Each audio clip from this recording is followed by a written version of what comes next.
Congratulations, finally. Well, we'll see how it goes. We'll see. Yeah, and Vegas will be open. The Vegas one will be open a couple of weeks after. Hopefully. All right, good. There's all kinds of uncertainty on the horizon. There's also, like, I know we're not going to talk about this today, but in November, I think, of last year, Senator Schumer, with a lot of attention, shepherded through the Congress the Save Our Stages program, which was supposed to bail out small and larger stage venues financially. And it's in November, December, January, February, March. We're 5 months into it. We still don't have the program. We don't have $1 of the money. Businesses are still going left and right.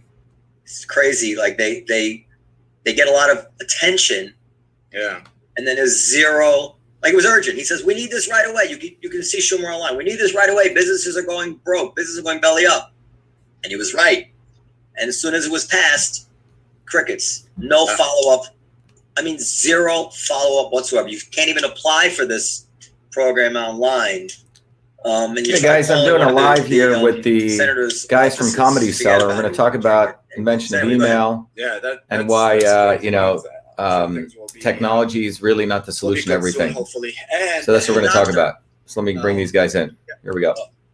There we go. And we have from HBO Crashing and finalist at America Got Talent and newly author, Mr. Dan Natterman. Welcome to the show again. He's regular here, obviously.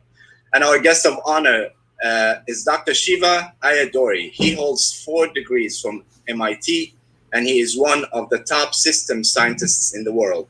He also was nominated for the U.S. National Medal of Technology and Innovation. But you probably know him best as the inventor of email. Welcome to the show. Great to have you. How are you guys? Good, great to have you. And I'm fed up with email. Go ahead. Well, that's what most people say when I tell them I created. I wrote this essay for the 125th issue of the Wall Street Journal, and most people, when I tell them, they say they want to kill you, right? And I think part of the discussion we want to have here. We lost you. Oops. Yeah, we lost you. Can you guys hear me or no? Well, yeah, I heard it was 125th. No. About several years ago, the Wall Street Journal had me write. They had the 125th anniversary issue, and they had different people write about different topics. And they asked me to write about the invention of email. And I said, whenever I bring up the invention of email, people always say they want to kill you for it, right? Because you have to wonder sometimes, which I hope we talk about, is technology always the right solution? Sometimes, being a Luddite and paper may be better. Right. When we talk about voting, it's voting systems, it may be better to go back to paper. The electronic stuff centralizes way too much power. So, is there any earthly reason that electronic mail isn't an unambiguous positive thing? Well, if you think about it, what it's done is the reality was there was a time when you were in the interoffice mail environment, right? You had people who would do all the writing, and you could go do other things. I mean, when I was in that medical school in Newark, the secretaries, were the ones who the doctor would go to. They would dictate the letter, right? And the secretary's job was to do this writing. Today, we've all become quote unquote secretaries in some sense, right? We all have to do the sorting, management of email. It doesn't mean we all know how to do it well, because it's a skill to write. The positive thing is everyone's writing. You could argue that we're all being forced to write. God knows what we're writing. But, email is very, very different than text messaging. It's much more formal. Right. It's a formal mode of communication. It's business writing. It's different than just sort of texting, one-liners. But I think, yeah. So if I ask, if you could take us quickly, like how did you invent the email? And my other question is, like, we're talking about this before the show, is like how everything is like so different online. So I want to know, like, even wait, Hunter, before that, I just want to talk about what he's talking about, because I just want to say I find it interesting. So just to say, it really depends on what aspect of your life you're looking at to decide whether this is an enhancement. So from my business point of view, obviously email is tremendously helpful. I mean, things that the turnaround time on things, and I don't just mean for the advantage of the turnaround time. the business advantage, but just for the stress and the inconvenience of having to wait 3 days for somebody, it's like, it's just really nice to be able to handle things. From the personal side, the entire digital thing, the idea that I used to be able to just go out, and I'm bundling it all together now. I used to be able to go out and say, and I was out. Like, where were you? I was out. What do you want from me? I was trying to get you. I was out. Like, it's so foreign now. Like, what did you want me to do? I was out. I mean, you couldn't get me. You could be, incommunicado for the whole day, and nobody even questioned it. Your wife didn't question it. Nobody questioned it. Well, let's talk about this. Go ahead, sorry. No, so I think the thing that we need to understand is, I did an interesting research analysis on this. So if you look at, so let me just give you sort of the history of this. In my analysis, there's 3 types of communications humans participate in.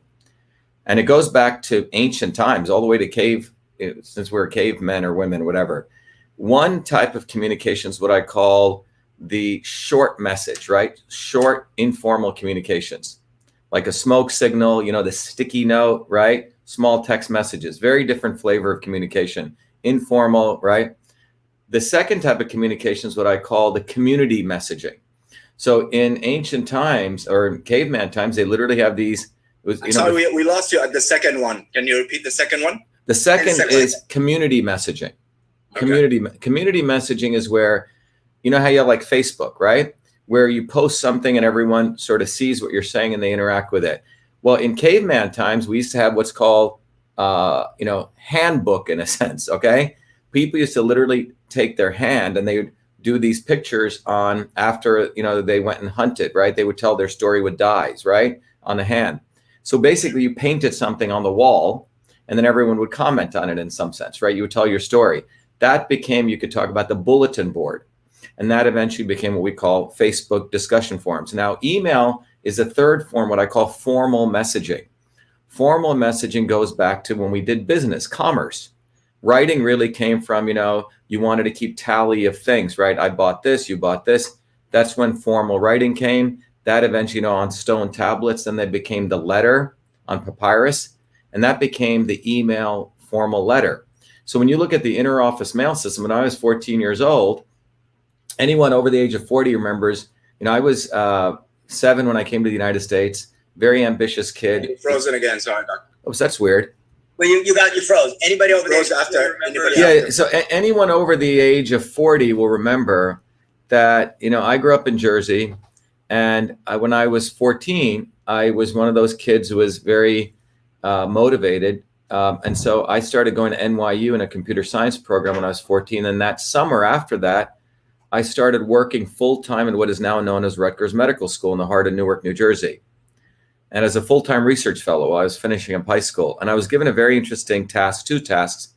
One was my interest in medicine, where I was applying computers to understand why babies were dying in their sleep. That was a medical piece. But because I could program, I was given another challenge. In those medical schools or in organizations, there used to be the way that people communicated through the physical letter called the interoffice mail system. You guys may remember this. In this medical school, every office had a secretary, always a woman typically.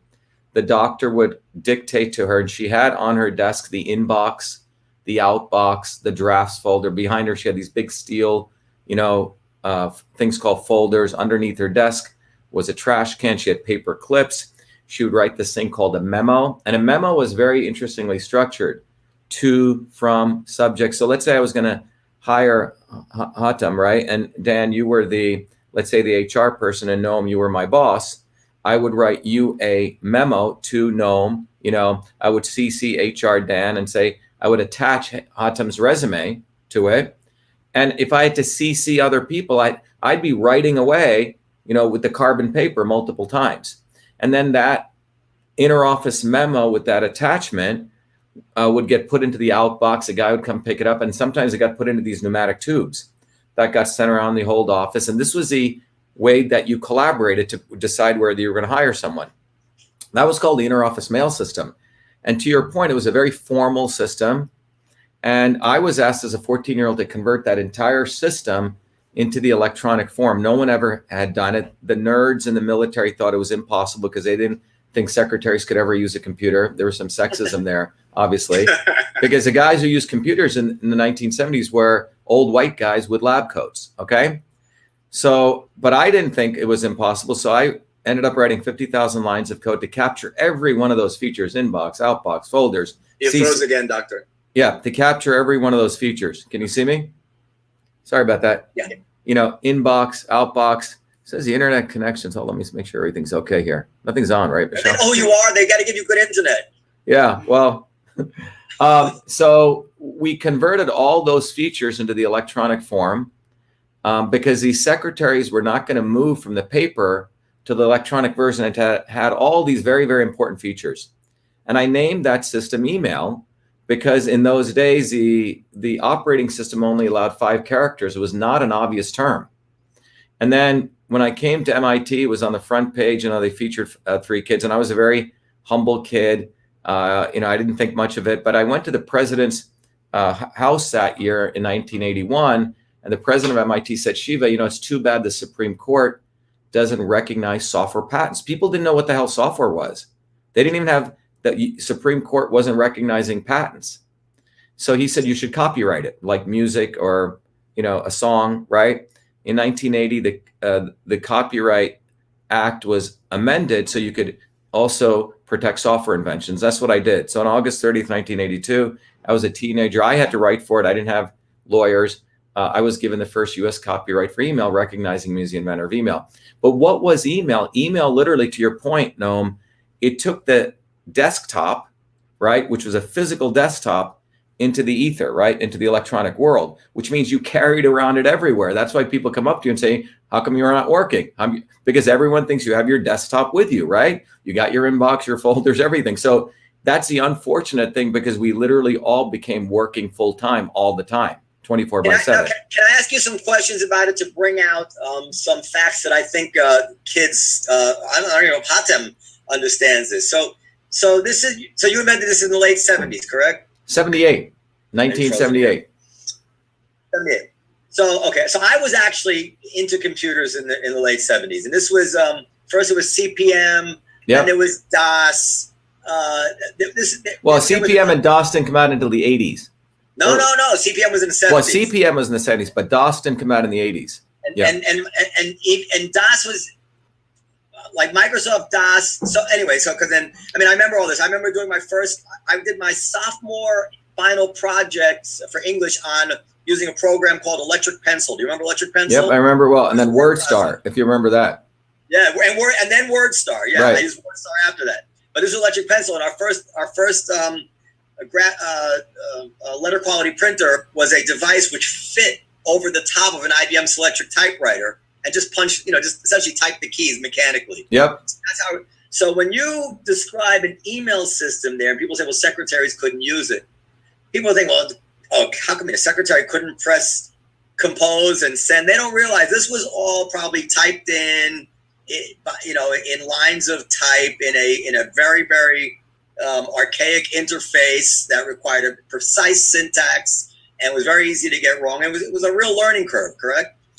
Yeah. So what people don't understand is, so to your point, 1978, when I went to NYU, a machine would fit the size of all of our rooms, right? Like 10 bedrooms, right? Mainframes, you did programming on cards, these punch cards.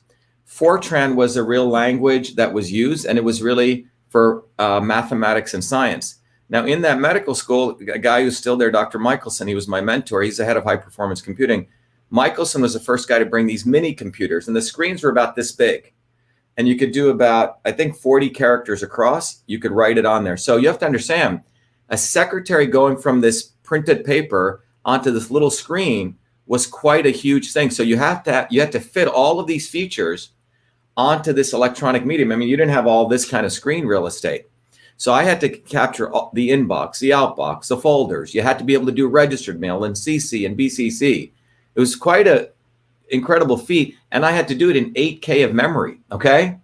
8K of memory. You're talking about 8K of RAM. Today we have gigabytes of RAM. So I had to write the memory swapping systems. I mean, it was looking back, I just I used to stay awake until 2 a.m. You just keep doing it and doing it and doing it. But this was on those old early mini computers when they were just starting to come. So you had to write the user interface, you had to write the code, it had to be fast. I had to write the manuals. It was a one-man operation, but Dr. Michelson recalls, there was one day we had this big seminar, and he said, the guy who gave the seminar wasn't an eminent scientist, it was a 14-year-old kid, a room full of 100 people. But that's how early it was. And the thing was, this was done, number one, we didn't do this at MIT. It wasn't done by the military. It was done at a small medical school. And you have to understand that environment. We weren't there trying to protect our stuff like Steve Jobs and hiding it. Completely open. IBM came, saw our stuff. HP came and saw our stuff. So it was an environment of complete openness. It was just the excitement of being able to see if we could even do this. Right. So Dr. Shiva, let me ask you now, like we were discussing this before the show, how everything like online, everybody can, just dispute claims and stuff like that. You have, the only thing that was available, which you said is copyright at that time, and you copyrighted. So why are people still trying to dispute this? And you said you weren't holding it back from anybody, and you're happy. You were 14 years old, so the timeline, everything goes in the right direction. Why people are still disputing this? Well, so you're asking probably one of the most important questions. So a friend of mine who used to own Business Insider, what's his name, Kevin Ryan, when he heard about all this, Kevin said, Shiva, the most powerful story about the invention of email, it's clear you invented it. I wrote all the code, I have every feature, named it email, and have the first copyright. So why is there even a controversy? And herein, I think we're going to discover something very important that's true to every human being. So here's the reality, right? First of all, where was email created? It wasn't done at MIT. It wasn't done at Harvard. It wasn't done out by a dropout from Harvard, Bill Gates or Zuckerberg. It was done by a kid in Newark, New Jersey, who was a working class kid. And it was done outside of the realm of the military industrial academic complex before I came to MIT. The other thing is I wasn't like Bill Gates. My parents weren't Bill Gates' parents who were lawyers, right? Who had money to promote it. And when I created it, first, you have to understand the history. We created it in 78. Everyone saw it. HP came in. And when I put it into when I filed the copyright in those days, it wasn't just putting a little C with a circle, right? You had to actually send in all your code. I had to go back and forth. It was a very important exercise. And then, so all my code went into the Library of Congress, and we were completely open. We didn't hide it. We didn't, right? So starting in 82, you will see right after that's by 84, you may remember this, Eudora comes out, 85, right? So first of all, a lot of young people under the age of 40 do not know. You don't need the internet for email, okay? Remember, email was an inter-office application. So you frozen, Doctor, after you said email was an after you said you don't need the need the internet for email. Okay, before the World Wide Web came, before even you had the so-called internet, we had what was called local area networks or wide area networks. You had a bunch of computers get connected up physically, interconnected by wire. Applications would run, and email was a inter-office application, right? So this is hard for people to understand. So up until 93, email was an application that ran inside the intranets, right? Or wide area networks. So if you looked at the number of people who used email between like 1970 and 1993, maybe it was 1 million people, maybe a couple 100,000 people, right? On a good day in some companies. But in 1993, the World Wide Web came, which made the internet a household application because it was a web-based front end on the internet. And then you see applications like Hotmail come, Yahoo, etc. Doesn't mean email did not exist before that. It did. It was an office application. Does that make sense? Also, yeah, CompuServe was early. That wasn't the internet, right? That was that was still like a wide area network, right? It was a private network. But the point is, when I created emails for the inter-office application. Now, here's the interesting thing. When I came to MIT in 1981, you'll see it on the front page of MIT. They highlighted 3 kids who had invented something of note, okay? One was me and 2 other kids. So clearly MIT knew this was something important. So, I didn't think much of it. I was more interested in medicine. I went in and out of MIT between 1981 all the way up until 2011, did 4 degrees, started 7 companies. And it was only in 2011 something interesting occurred, right? So during those 33 years, I wasn't out there saying, I'm the inventor of email, right? Give me royalties, put me in the Hall of Fame, all that stuff. But in 2011, something interesting happened. Out of my dear mother, amazing woman. You got to understand, India has a caste system, if you guys know what that is, where we were considered untouchables. The lowest. You froze. Can you repeat that, Doctor? Yeah. So a little bit of background. India has a caste system. Okay. Are you familiar with that? Where it's a very draconian system. We were considered in India the lowest of the low. My parents should never have been educated. The fact that my mom and dad got educated is 1 in a trillion to the power of a trillion. The fact that we even made it here was quite significant. So, my mom was very instrumental in being, guiding me to always remember where we came from. So in 2011, when she was dying, she had 3 months to live in a suitcase. She had saved Hatem, Dan, and Noam, all of that artifacts, all the computer code, all the tapes, all the copyright notice, and she gave it to me. Now, that month, November 11th, 2011, the only journalist to this day who went through all that material was a guy called Doug Ammett, the senior technology editor at Time. And Doug went through it and he wrote a very important feature piece called The Man Who Invented Email in Time magazine. No one thought anything about that. And then I got a call from the Smithsonian National Museum of American History. They called me, and also the Computer History Museum. They said, oh my God, we want this material. And I wasn't sure who to give it to. A friend of mine, Larry, said, give it to Smithsonian, it'll stay there forever. So on February 16th, 2012, it was a great honor. I was honored. They received all these materials. And you would think this should be one of the greatest American stories, right? A young 14-year-old kid did this before coming to MIT. And you got to understand, up until that point, I was on the front page of MIT for inventing many other things, winning the Fulbright, doing Echo Mail. So I was like a golden boy for MIT. So the day it went into the Smithsonian, young Washington Post reporter, Emmy Kalawale, wrote an article called Dr.SHIVA Ayyadurai Honored for the Invention of Email. And that's when the proverbial shit hits the fan. What should have been a day for celebration, all the liberal elite historians could not stand the fact that how dare this guy say he wrote email, okay? Because they had written the narrative that it was a little nerd-looking guy with a little beard, hunched over, who was working for a multi-billion-dollar company called Raytheon, who starting in 2009 had changed their entire branding. Raytheon was a big missile defense company. They compete with Northrop Grumman, Lockheed. And if you remember around 2009, missile sales were going down. Cybersecurity was going up right after 9/11. So all the big defense companies were moving into cybersecurity. Raytheon, which I came to find out, had branded their company as the inventors of email. Why? Because everyone wanted to bug email. And they had found this guy who did create email. He used the @ logo to simply exchange text messages. It was like the caveman version of Reddit. He himself admitted he only spent 15 minutes. That's not email. It's adding text to the bottom of a file. But they had done this amazing, probably $50 million branding campaign. They were the inventors of email. So when my stuff went into the Smithsonian, Hatem, I was essentially affecting their $270 million revenue source. That's how much they were making from presenting themselves in government RFPs as the inventors of email.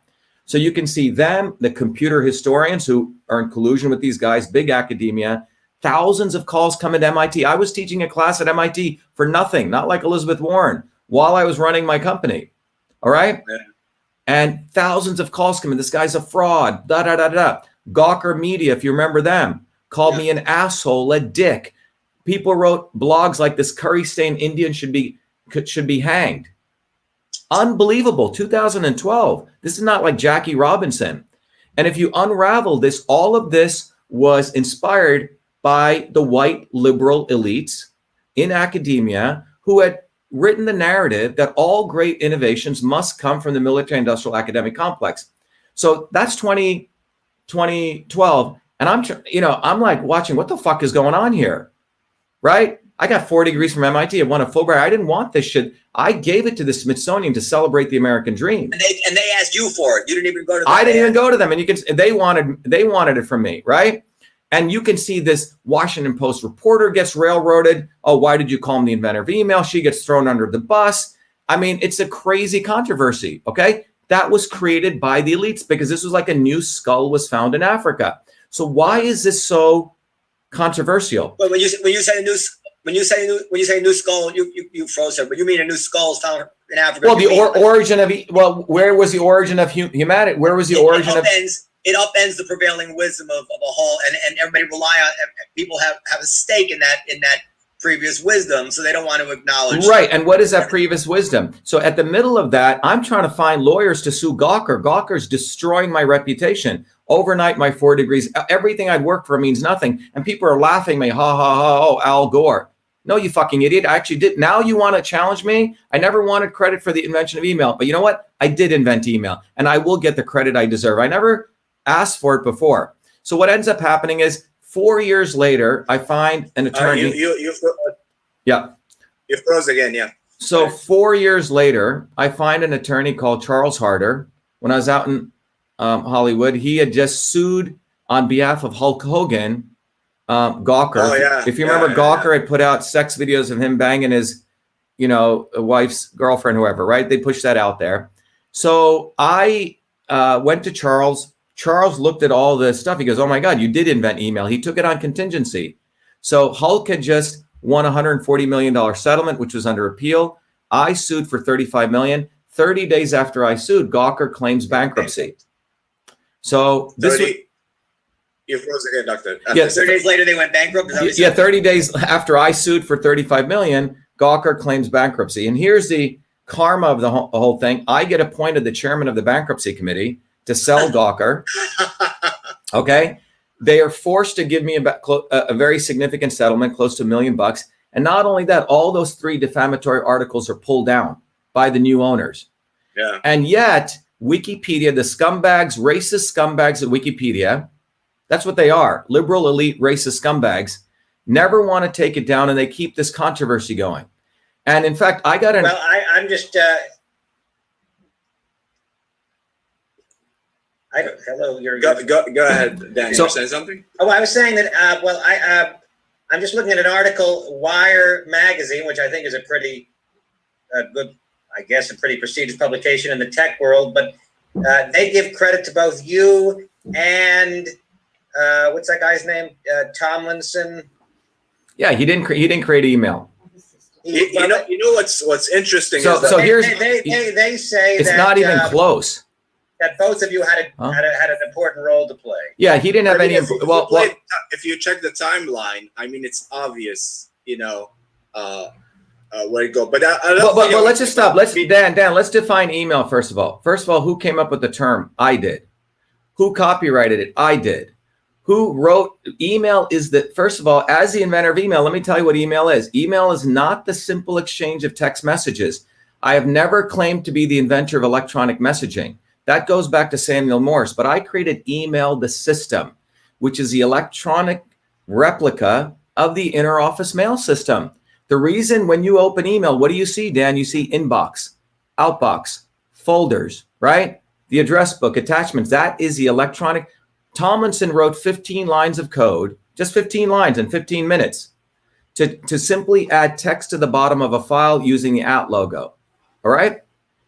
And that is not email. So they conflated it. And remember, you got to understand, BB&N and the military, if you go read the essays, they were always trying to take credit for everything they did because to get military contracts. So they would conflate everything they did. There's a very famous essay written by the guy, and he said, and they argued all night as to who would get credit for stuff they didn't create. Okay. So when I came in 2012, it was like a bomb went off, man, because getting back to what Noam and we were discussing, the real issue here is, the real central issue is, by the way, in 2014, in the middle of this controversy, the liberal elite author, Walter Isaacson, who'd written the autobiography of what's his name? Steve Jobs. He suddenly, it's almost like they commissioned him. I mean, this controversy was wild. Noam Chomsky even got involved in this, okay? Chomsky even said, if you read the Wired article, he goes, it's black and white. He goes, a 14-year-old kid invented email. You can go look it up, type in Noam Chomsky. Noam was looking at it. He goes, it's obvious who invented email. And he's a linguist, okay? One of the number one quoted scholars in human history. So when you look at it, so why did Walter Isaacson writes a book in the middle of this controversy calling The Innovators of the Digital Revolution. Just pick up the book, big, thick book. Innovators of the digital revolution. Don't you think email was part of the digital revolution? He doesn't even mention it. Yeah. And you know what he gives all the credit to? And you read, it's all white guys and white women. Don't take it this wrong way, okay? Yeah. And he attributes all of innovation to the military, industrial, academic complex, the golden triangle. And in his book, he ends with thanking Vannevar Bush. Well, who's Vannevar Bush? Vannevar Bush was a president of MIT in 1940s who left MIT to start Raytheon. And that was a period when people say all of pure academia ended, because that was a year when public funds started going into military research. We started diverting public funds.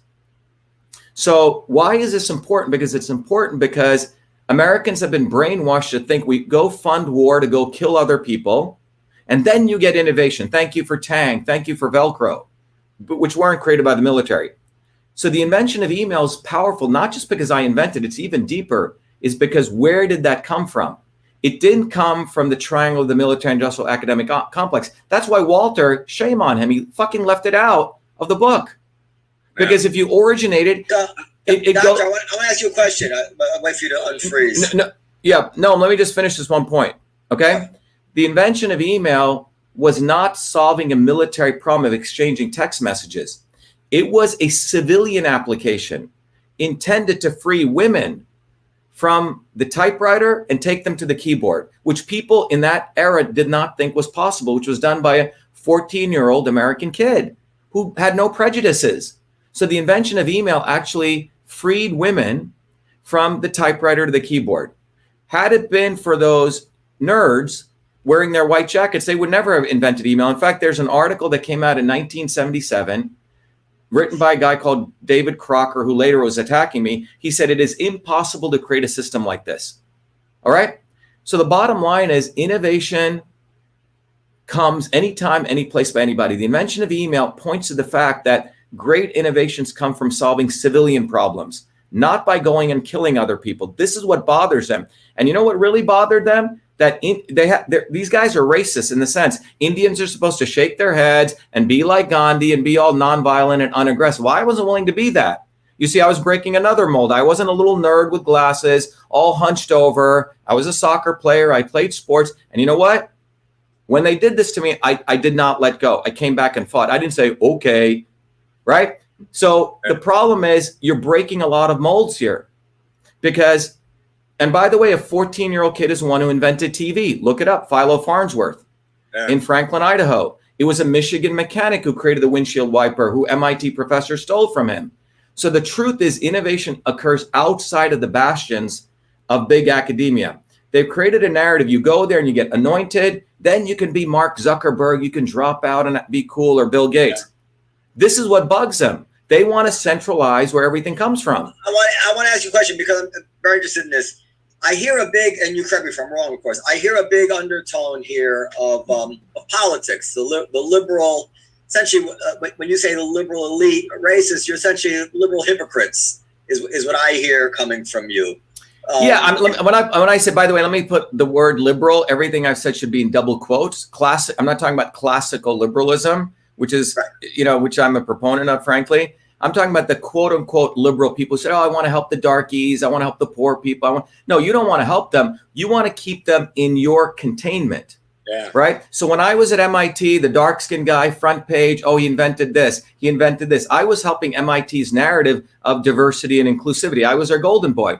But the day I said, wait a minute, no, I did invent email before I came to your institution. Then you're going against even MIT's narrative because, billions of dollars flow into MIT and Harvard as though they're the centers of innovation. Yeah. You see, I want to say two quick things, and then I like to move to politics a little bit. One is Wikipedia. We had so many guests that their Wikipedia is totally misleading, and we talking about this a little bit before the show. It says horrible things about them or great things about them, and it's so not true, And the other thing is that I never said that story before, but I have a friend of mine, he's Egyptian, he moved in from Egypt like years ago, and he invented something in a car, and he went to sell it to Ford. They pay him $30,000 and stole it from him. Yeah. So it's totally, and now it's like it's worth millions of dollars. So it's how do you steal it from him and pay him for it? I don't get it. Well, through the lawyer. Well, I think what maybe we're saying, Hatem, is they didn't pay him. Actually, I'm not sure if it's Ford. I don't know. I don't want to say the wrong. They took him because he was naive. Is that what you're saying? Yes, because a lot of people don't know the system. Because a lot of times, like Dr. Shiva was saying, it's like when you invent something, you're happy that you achieve something. A lot of time for human being, it's different than when you hire to achieve something rather than you really want to do it. So I don't mean to push back because I basically agree with you, but it should be noted that people who buy venture capital or people who buy inventions or whatever it is, they often end up, probably way more often than not, buying something that fizzles into nothing. So of course, that if they buy something. Well, yeah, I don't think that's the issue. Look, the more deeper issue on this is, look, if you look at, I think the deeper issue is this. Hold on. Can you guys hear me right? Imagine if Newark, New Jersey also had an ecosystem environment of VCs and venture capitalists and kids were trained there, right? I would have taken it. Froze again, doctor. Yeah. What I'm trying to say is the environment around the, 3-mile radius around Newark, New Jersey, where I invented email, was basically all African-Americans, poverty, slums, et cetera. It wasn't like Silicon Valley where you had, this teeming group of venture capitalists and parents pushing their kids, right? So the point is, where do these ecosystems of innovation take place, right? Who is funding that? And I would argue, which I was writing a piece on, that the powers that be try to farm innovation like they try to farm genetically engineered foods. Like it can only occur around the 2-mile radius around MIT. So they'll plow money into that. Or the 2-mile radius around Silicon Valley, like 2 centers. Now, if you thought about innovation as something of a weed, imagine you threw $5,000 to $10,000 everywhere, all over. You'd probably have amazing innovations like we've never thought of. Right now, we haven't really made anything significant. Twitter is not an innovation. Facebook isn't anything stellar. So if you look at the last 50 years, we're like in the toilet of innovation. There's not any major breakthroughs that have come out in innovation. mRNA technology, but you mean in the computer? Well, yeah. I mean, mRNA technology, that was done again by a Hungarian woman who had to fight for it for 18 years. It came out of the outside. That was done again by a... Well, if you really look at mRNA, it didn't come out of MIT or Harvard. It came from a woman, a Hungarian woman, who everyone was attacking her, okay?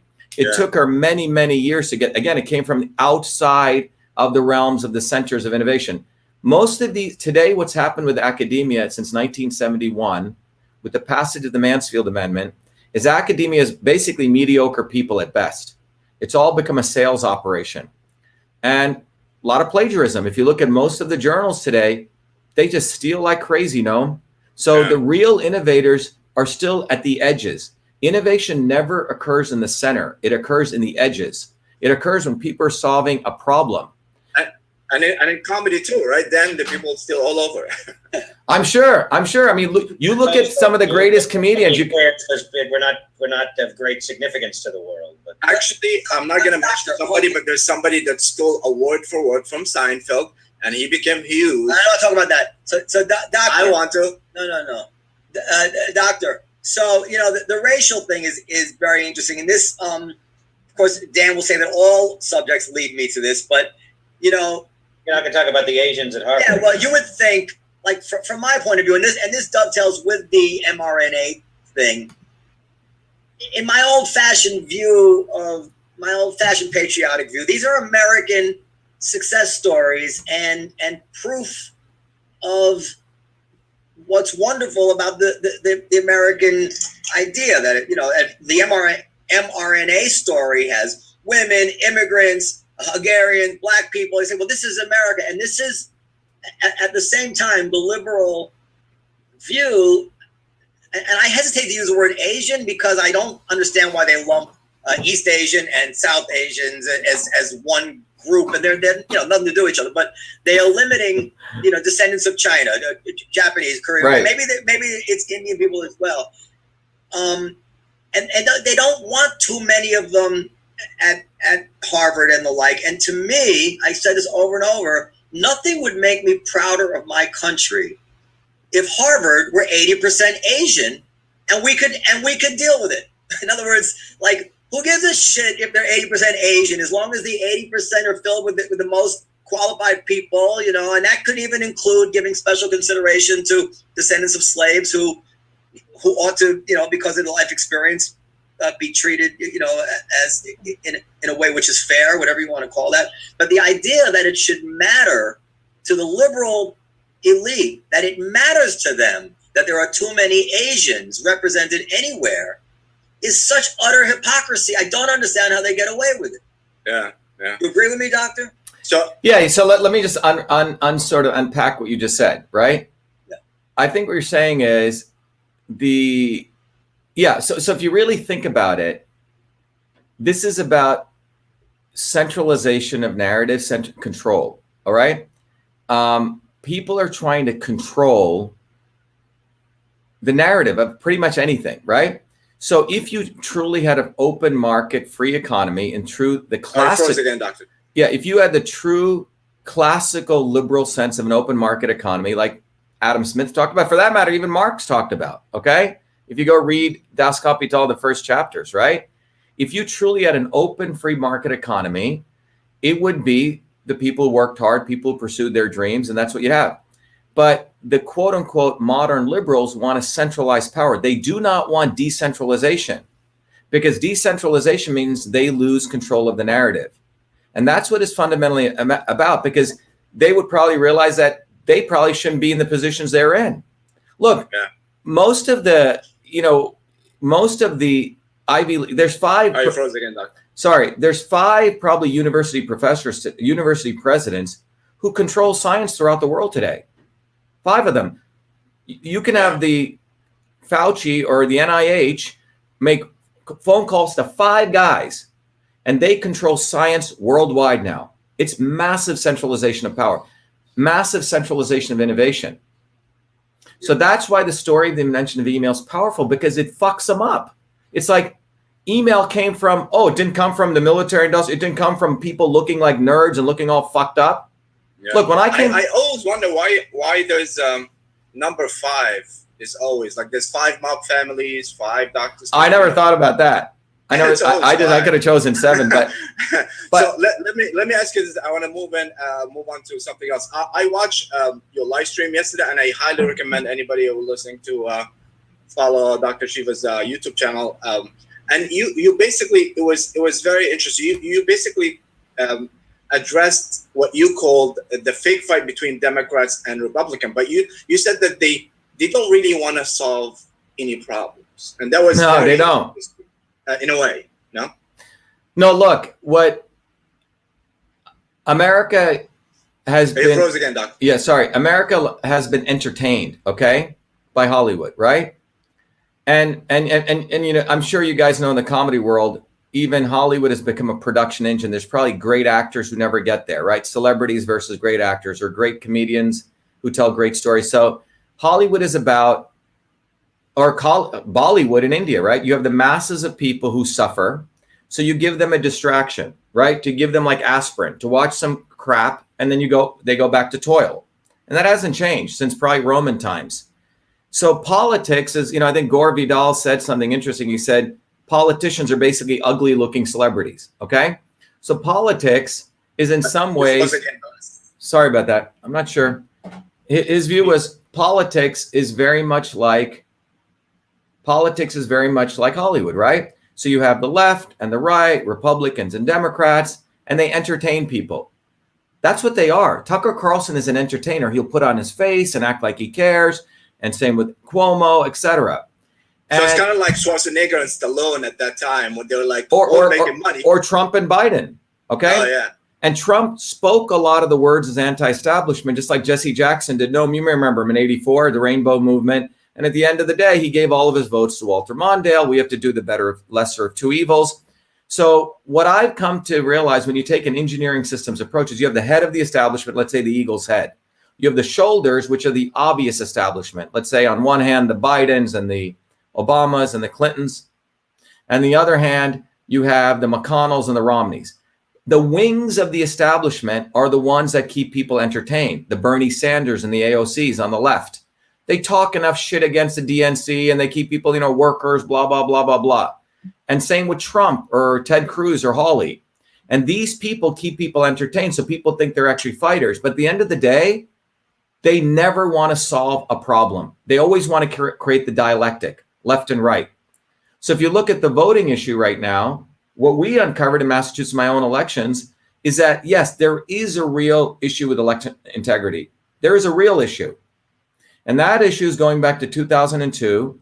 The state election directors allowed voting machines to have a feature, and it's called the weighted race feature. It's on page 2-126 of the manuals. So if Noam got 1,000 votes, and let's say he's running against Dan, who got 1,000 votes, I can flip a switch. Noam's votes get counted 2 for every 1, and Dan's get counted 0.5 for every 1.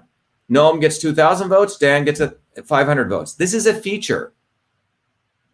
All right? This is the real crime scene, the fact that computer algorithms are allowed in these electronic voting machines. Instead of discussing that, the left will talk about voter suppression of blacks and brown people, right? So they get to own the black and brown. And now you have the right wing talk about voter IDs and mail-in ballots, okay? And they'll just, talk at each other and they'll raise money out of that. But what I uncovered was when you take a systems approach, it is the fact that the electronic voting machines have the ability to multiply votes by a factor, and our votes are stored as decimal numbers. You don't see this anywhere. You froze after a factor. Yeah. So just to know where the rubber hits the road, you don't think there's any chance that Trump actually won the election, do you? Or do you? I don't know. Well, I have a position on this. Look, I never voted in my life, Noam, ever, because by the time I was 18, 19, I figured out both these parties were full of shit.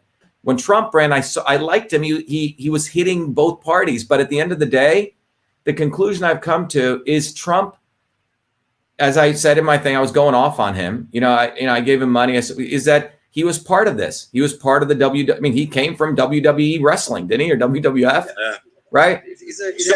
So if we, Dr. But I want to know if he thinks that the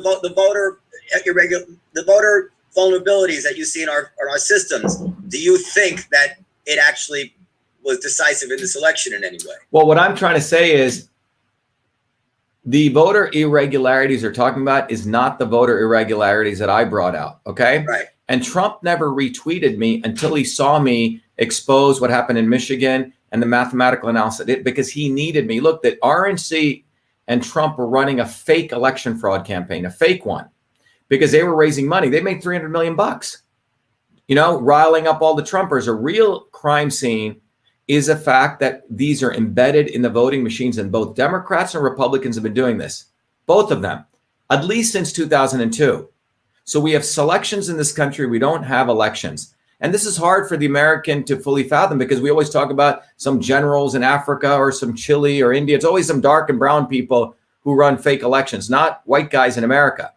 And this is not China. This is why I disagree with Lindell pointing at China. This is people, red-blooded Americans here, state election directors, Republicans and Democrats, are certifying voting machines, knowing what the hell they're doing. They're deleting ballot images, which is a violation of federal law. Trump never focused on this. Look, Trump never focused on this. I have 2 lawsuits that I'm representing myself in federal court. I've gotten 4 victories by myself. The only 2 lawsuits that haven't been thrown out. I was actually about to say that you ran twice, and the second time I think there's 45 lawsuits, and the only 2 lawsuits that wasn't thrown out were yours, right? Everyone else. Everyone was thrown out. Yeah. So I wanted to discuss about you running. So the first time you ran against Elizabeth Warren. I'm going to need to go. Sorry? I'm hanging for 5 more minutes. I have to go. Go ahead. Okay. You ran against Elizabeth Warren the first time, and second time recently in the last election, and you have 2 lawsuits. They're still going on, right? Yeah, the great news is we have 2 lawsuits. One is when I exposed the fact that the government had deleted ballot images. Just to be clear, this is why I'm a big proponent of, even though, as the inventor of email, I'm saying we need to go back to hand-counted paper ballots. It's the only way out of this. There's no other way. Is that when you use the electronic machines, your paper becomes an image, and the machine is figuring out where the dots are, okay? That's a ballot image. They're supposed to be preserved for 22 months. So when I exposed that they deleted all of them, exposed this Secretary of State, and I put it up on Twitter, The government, check this out. It wasn't Twitter took me down. The government contacted Twitter to take me down for 3 weeks in the middle of my US Senate campaign. I took that to federal court. First of all, the judge heard it, which is a big thing. He didn't throw it out. For victory number one. Victory number two, he gave me all the terms of my restraining order. He lambasted the Secretary of State. He goes, why did you not simply go on Twitter and argue it out with Dr.SHIVA? And he said he restrained them from contacting Twitter. The third thing is just a couple of weeks ago, he said he wants me to also bring in Twitter. That's a $1.2 billion. You froze after the third thing. Third thing is he also wants me to bring in Twitter, okay, into the lawsuit. Okay? That's a federal judge who, by the way, took on Whitey Bulger, the biggest criminal in Massachusetts, probably in the country. The second lawsuit, I mathematically showed that they multiplied my votes by 2/3, Hatem. Okay? Wow. And I mathematically showed it. No one has rebutted it. They filed hundreds of pages to have that lawsuit dismissed. The judge denied their motions. I got 2 lawsuits, not done by lawyers, but by me. Because you can't trust any of the lawyers here. They're all wired into the swamp. Yeah. So I have the 2 most important historic lawsuits, which go to the heart of the American democratic issue. We no longer have one person, one vote. It's not guaranteed. That's what happened in 1964 when Earl Warren clarified the 14th Amendment. So people need to get the hell off their butts and realize that Republicans and Democrats are both scumbags. They make up some random issues, mail-in ballots and, voter IDs and voter suppression, pit blacks against whites. They don't want to address the central issue. It's these voting machines. What's the solution then? The solution is, here's a solution. Election day should be a national holiday, number 1. Number 2, all the votes should be hand-marked paper ballots counted at the precinct, counted on that day and posted immediately. None of this electronic stuff. Look, we've used hand-marked things for years. We don't need all this electronic crap. It's unnecessary. It allows centralization of innovation, centralization of voting. You see, they want centralization because you can flip things quickly. It's very dangerous. I'm telling you, as a technologist, some things should not be technological. They should go back to paper. I would just say. Let me just drop in a joke quickly. Just like when you cancel your gym membership, you have to go personally and sign a letter. You can't just email them. They would never take it. Right. That's not the same thing. Anyway, so there is this infatuation with technology, some of it, which I would say is not due to any malign intent. So, for instance, in school, my kids are in school now, and the schools are desperate to teach them everything with a computer. But the fact is that my kids do much better with paper flashcards, learning their math facts, than they do with any piece of software they've ever been put in front of. Even though you can't really improve on the flashcard, they're just so enamored with the higher tech sheen of it all that they can't resist. I think it's similar in voting. Like, it can do this, it must be better. But sometimes it's not better. Well, there's a great guy. You may want to look this guy, David Noble. Okay, he was a professor at MIT, history of science professor. He wrote an article, Noam, 2 weeks before his tenure was coming due, where he said that MIT professors stole the entire basis of control systems from a Michigan mechanic who for 40 years built the automatic windshield wiper. All right. And he doesn't get tenure. Okay. It was awful. Crazy. And anyway, he took him into court. It was a great court case. But David Noble ended up, I think, being appointed at the Smithsonian, and he wanted to do a exhibit on Ludditism. Luddite means we go back to levers and pulleys, not all this technology. And I think the Smithsonian got rid of him. But he came to a conclusion that certain things should not be technology, that almost the right technology at a certain point in evolutionary development is for us to realize, well, maybe we shouldn't be doing that. Okay? Just because you can go manipulate genes with mRNA and do this and this, well, should we be doing that? You see, just because we can do electronic voting, should we be doing that? You see, I think the higher form of intelligence comes just because you can do that, should we be doing that? Okay, let's say I can put a monkey's head on a human being or a human head on a monkey's. Well, should we be doing that? These are much more the real technology issues. And just because we can do electronic voting doesn't mean we should be doing it. Yeah. So I think this is... I have to go. I'm sorry, I have to go because I'm planning to have Talk to you later, Noam. I have a 2:30. Nice meeting you, Noam. Okay. It's really good to meet you. I'd love to meet you in person if you come to New York. Yeah, definitely. I have a place there, so yeah, let's do that.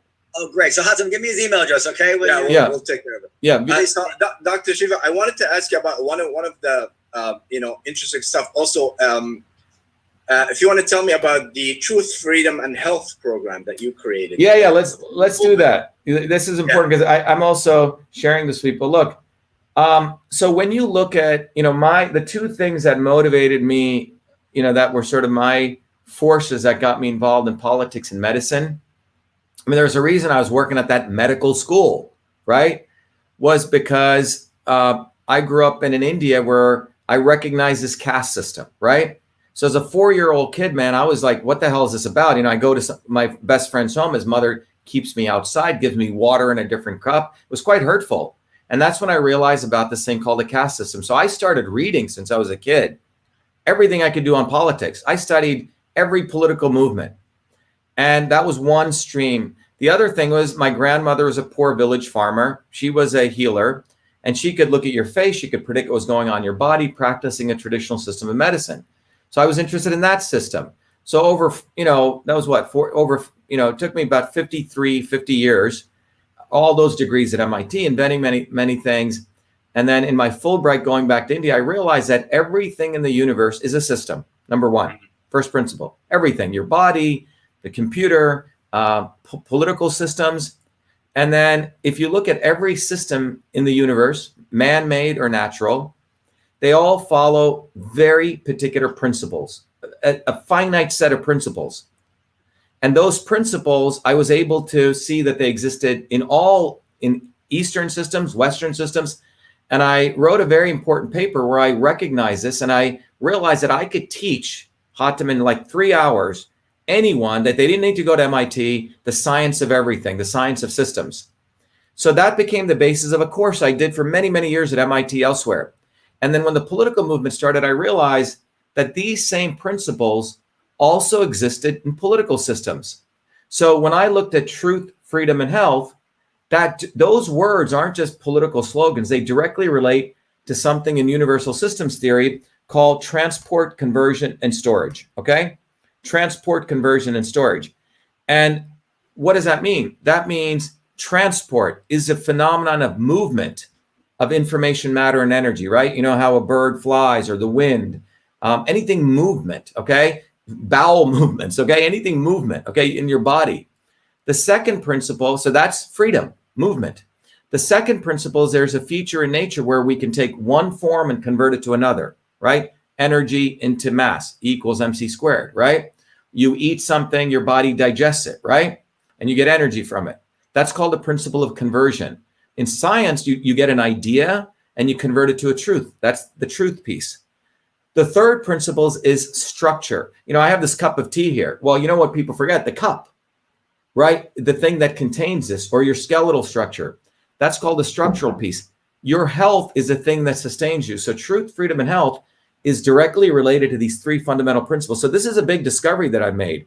I've essentially discovered, I think the biggest, separate from email and the other things, is this discovery that there's a unifying principle to everything in the universe. Yeah, okay? Absolutely. And the thing is, like, I like how you also related, to have the health is very important for you to be able to go with to have freedom and then be part of the political issue. And I like also on your website, I suggest everybody goes to, is you give the information. You're not trying to tell people what you think. You just give them the information, the correct information, kind of educating them in the system. Right. Look, people have to raise their consciousness, okay?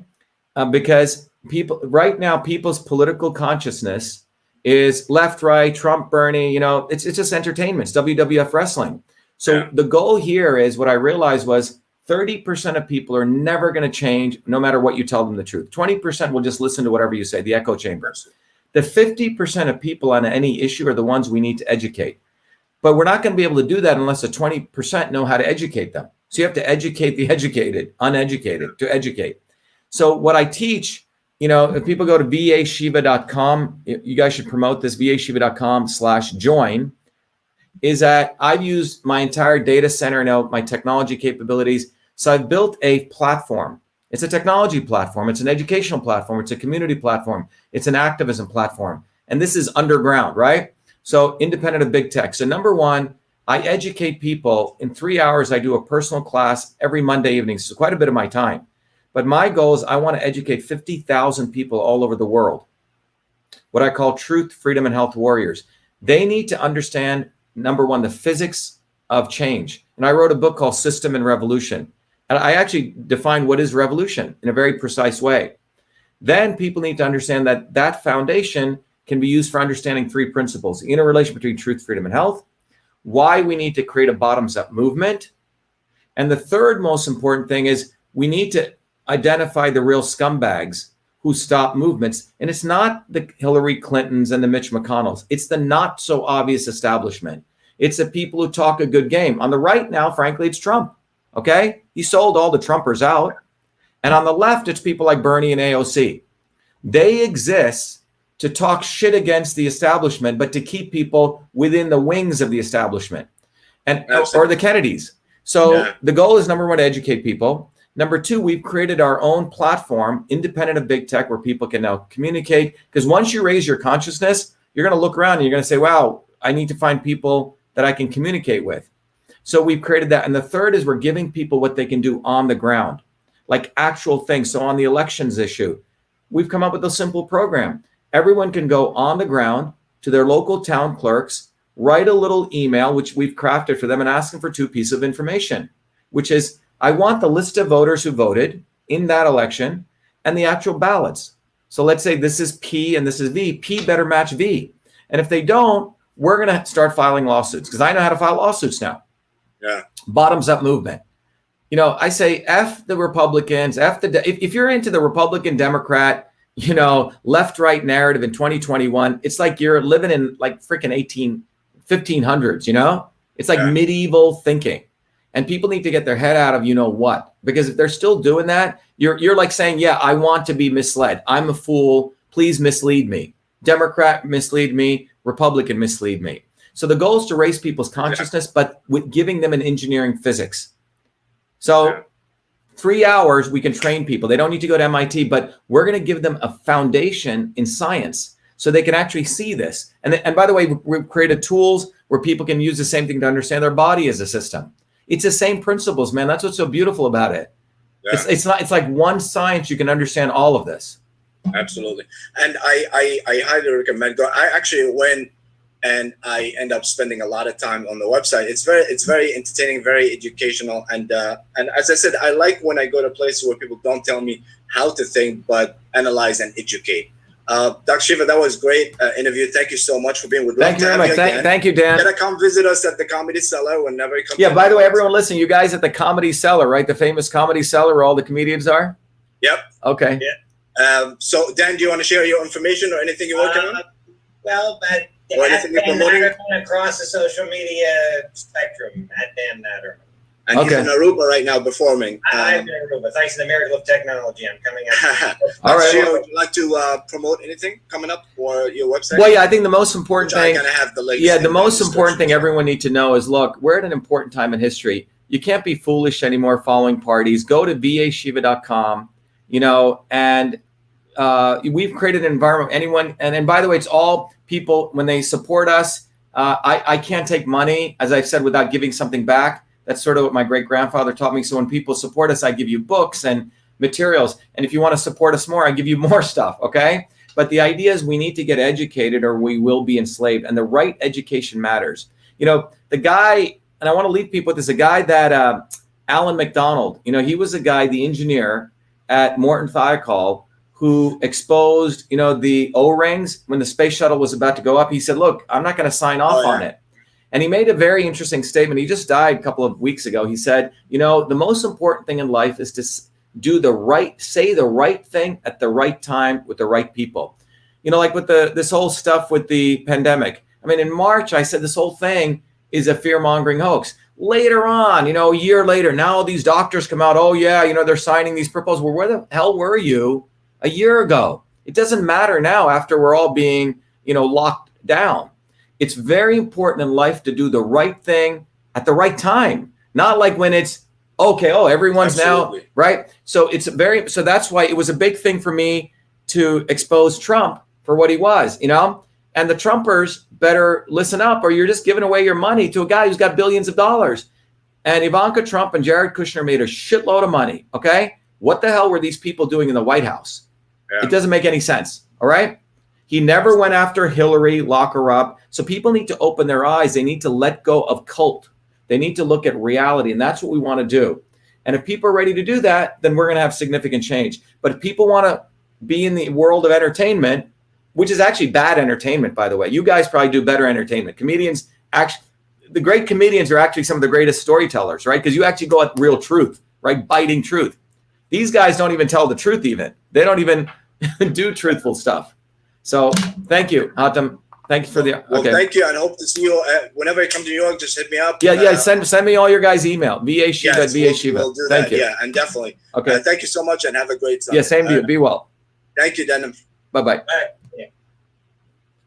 All right, everyone. This is Dr. Shiva. That was a thing I did with the guys from Comedy Cellar. So they wanted me to do a discussion on this. But I think the main thing I want to share with everyone is, look, just because we can invent something doesn't mean we should go make something. And I'm telling you that as an inventor. You know, I created Cytosolve, and my goal in really doing that was to really help understand how my grandmother was able to mix stuff, you know? But when you look at these electronic voting machines, why do we need it? Paper. Let's go back to paper. So we have to really consider that. And so this is why we have to take a systems approach in life, because without a systems approach, you will always be misled, and you will always be screwing yourself over, and you'll be screwing everyone else over.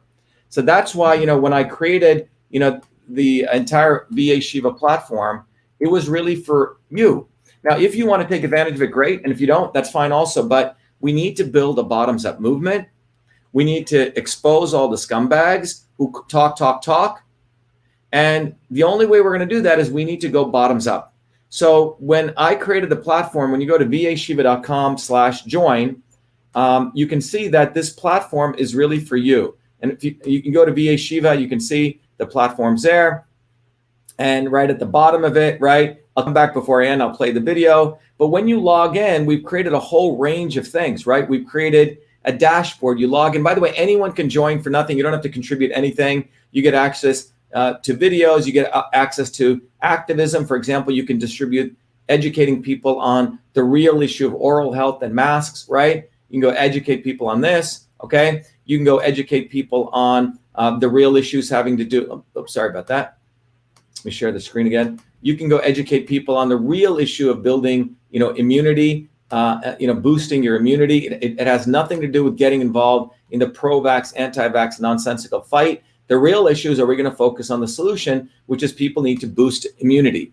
And that's why everything we do is to educate you to go beyond this left-right nonsense. So, you know, you go here, you can understand the real issue is beyond vax, anti-vax. We need to go to educate people. It's about one size fits all medicine is not the correct approach. And you guys can print this, share this with people. But the other thing is we've created a forum where, independent of big tech, you can go start having good conversations with people. And you can see there's thousands and thousands of conversations now taking place with people all over the country. And the other piece that I've done is some of you may want to actually become seriously educated. You may want to take the courses and the books, and that gives you the opportunity to really become part of a larger community of people and get educated. I'm not going to, you guys can go check it out. Go to vashiva.com/join. But we need to build a bottoms up movement, and it's really up to you. And I'm basically a mere catalyst. I've been fortunate to be able to get this education, as I've shared. But with this knowledge, you can start seeing the world in a completely different way. You can start seeing the world as systems, and you can start understanding the principles of all systems. So that's what I encourage all of you to do, because that principle will educate you far beyond, you know, following any cult figure or any narrative. You'll have this scientific basis. And every Monday evenings, I do that. Tomorrow evenings from 7 to 10 p.m., I do it.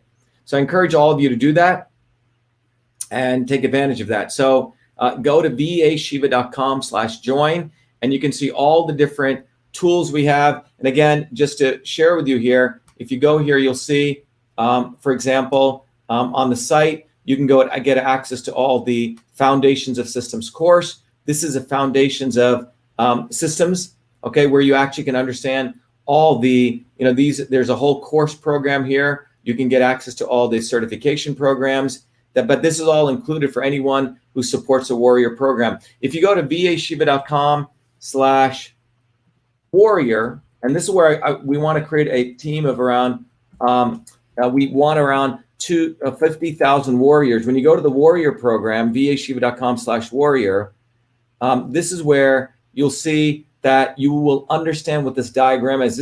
It'll take you 2 years at MIT to go through this, but in about an hour, I'll teach you the science of all systems. Then you can get access to the courses. Then you can actually get access to a way that you can teach others. You also get access to a tool that'll help you understand your body as a system. You can figure out what are the right foods and supplements that manipulate your body. You'll get access to the book, System and Revolution. You get access to another set of other books to understand how systems principles go across all aspects of your life. And, other scientific reports. But so it's education. And then you get access to these amazing tools where you can communicate without the risk of thinking you're going to be thrown off social media. So I encourage you to do that. And for example, here's a social media channel that we've built. This is all underground, independent of big tech, where you can sign in. You can go in to see, other members. You can, get an understanding of who's on the site. You can see these are all these other members that are there. You can easily see who's there, connect with them. And these are people all over the world now who are signing in to take advantage. So I hope you guys take advantage of that. We need to build a bottoms-up movement. So anyway, I'm going to leave with everyone with the video that I always like to play, but please go to vashiva.com. And I'm going to be coming back later this evening to do a discussion on neem. Neem is a very, very powerful capability for immunity. Okay. So if you go to vashiva.com/join, contribute whatever you'd like to contribute, but know that when you contribute to our movement, you're going to get educated. I can't take something for nothing. So please take advantage of that. Thank you. So let me just play this. Be well. Have a good evening or have good afternoon. We have allowed our country to be taken over from within. And the end goal is you will have a homogenized world where we will become slaves, because there is a condition among the elites that really thinks they're better than you, deep down inside them, that you don't deserve the freedoms you have. They don't. And this reality is what people need to wake up to. And we need to all unite, working people. There's only one movement that can do that. And that is the movement that we started creating here in Massachusetts, the movement for truth, freedom, and health. Look, I've been a student of politics since I was a 4-year-old kid, studying revolutionary movements, left wing, right wing. There's a physics, there's a nuclear science to destroying the establishment. To build a bridge, you need to understand Newton's equation. You need to understand the laws of gravity. You need to understand Poisson's ratio. There is a way to build a revolution. And that's why I put this together. My goal is to train an army of truth, freedom, and health leaders. We don't need followers like social media. We need leaders, but they need training, because the educational system does not teach them history, nothing. So in 3 hours, that's what I've started doing. That's the solution. We got to train people. First, with understanding what a system is. The second is understanding the interconnection between truth, freedom, and health. Freedom is the ability to move freely, communicate freely, right? Talk freely. Without freedom, you cannot convert ideas, hypothesis into truth, which is science. And without freedom, you can't really get to truth. And without truth, you make up fake problems and fake solutions, which means you destroy our health. And without health, which is the infrastructure of us and our body, you can't fight for freedom. Third concept is it has to be bottoms up, working people, people who work united. And what the right wing has done is whenever you say working people unite, that must be communist. Meanwhile, they'll let the Democrats run unions, which suppress workers, completely corrupt. But when you look at the arc of American history, it's been when working people came up. We need to go local. Every solution I'm coming up with as a part of this movement, we're giving the science, which is the truth, and then we tell people what they can do on the ground. Like with election fraud, you don't need to wait for some lawyer. Our goal is to train people, Dave, to go local, to go local, to go local. Fight locally.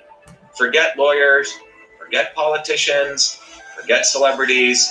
You got to learn politics, and there is a science to it. They lock us down, we should be ready to shut them down. And the fourth part of this principle is a not so obvious establishment. So when you look at a system, there's always something that disturbs you from getting to your goal. where the biggest disturbance is the not so obvious establishment, which are those people who claim they're for you, on the left and the right. The Al Sharptons who tell black people I'm for you. The Tucker Carlsons. Do you think any true anti-establishment person will ever be on Fox or CNN? I don't think so. They both mislead working people back into the establishment. Without this solid understanding of political physics and theory, you're screwed. You're going to follow on the left wing, Bernie Sanders. Oh, he said something. Or Robert Kennedy. Scumbags. Or you're going to follow, some right-wing talk show host. They're not going to lead us to liberation. It's us. And that political physics, it's a nuclear science of change. Bottoms up. We have to organize to understand that there is people who talk a good game and then look at what they actually do, left and right. I'm sorry, Sean Hannity may say some good things, but I don't see the urgency in his voice to get something done. And it can only come when you weaponize yourself with the right knowledge. You need to be able to identify a rat. Christ didn't go after the Romans, right? It was the Pharisees and the Sadducees who screwed him up. His own quote unquote people. And that's where we're at. So these 4 concepts I've built into a curriculum. People can go to vashiva.com, and it's an educational program. We need to train people in political theory. You need to have physics, and I've created that curriculum. People need to get educated. We need to get educated fast. And within a half an hour, I can teach people. 2 years of MIT control systems, I teach people those concepts. Then I apply it. Anyone can understand it. And then you say, oh, I got to build a bottoms-up movement. They have to get politically astute, and then they have to go locally and act, not sit there on social media. They have to act locally, defy locally, do civil obedience locally, but with knowledge on how to build a movement. The Senate campaign's expanded to the movement for truth, freedom, and health, and they can find it on V as in Victor, A, Shiva, vashiva.com, so people can sign in, they can get access to a bunch of videos. If they want to take a course and become a truth, freedom, health leader, I offer a full scholarship there. But we want people to make a commitment that they'll study, that they'll get certified, that they'll go do activities on the ground. So go to VA Shiva, Victory America Shiva, vashiva.com.